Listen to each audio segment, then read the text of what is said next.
2. Flux d'énergie et analyse de la posture. Bonjour à toutes et à tous, bienvenue. Aujourd'hui, nous allons parler de l'un des secrets les plus importants de notre corps, le flux d'énergie et l'analyse de la posture. Losange, clarifions d'abord ceci. Le corps humain n'est pas seulement fait de chair et d'os. Entre nos muscles, nos organes et nos articulations circule une énergie de vie invisible. Dans les cultures orientales, on l'appelle chi, prana ou ki. En médecine occidentale, nous en voyons les traces à travers la circulation sanguine, la transmission nerveuse et l'oxygénation. Ainsi, qu'on adopte une perspective spirituelle ou scientifique, notre énergie est influencée par notre posture. Petit losange bleu alors, comment notre posture façonne-t-elle ce flux?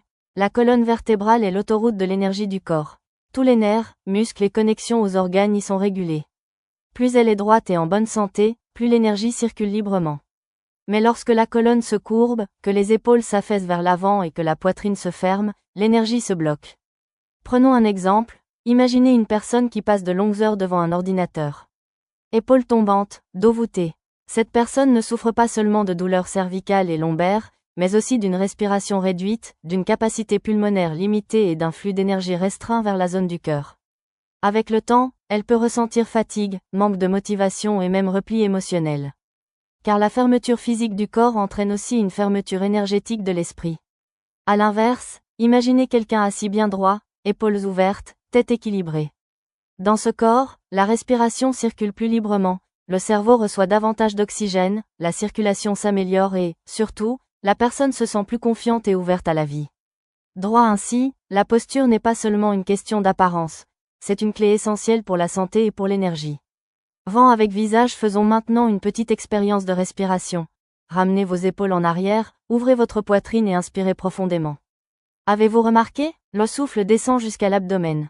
Faites maintenant l'inverse. Laissez tomber vos épaules vers l'avant, baissez la tête et respirez dans cette position. Votre souffle est resté bloqué dans la poitrine, n'est-ce pas? Voici la preuve la plus simple que le flux d'énergie change avec la posture. Nous arrivons donc à cette conclusion. Droit, le flux d'énergie n'est pas seulement façonné dans les moments de yoga ou de méditation, mais à chaque seconde de notre vie quotidienne, à travers notre posture.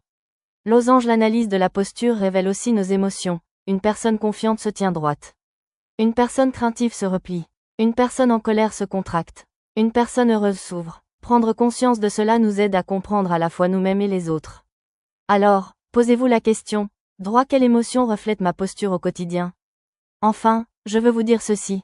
Prendre seulement 2 à 3 minutes par jour pour vérifier sa posture protège non seulement votre colonne vertébrale, mais libère aussi votre énergie.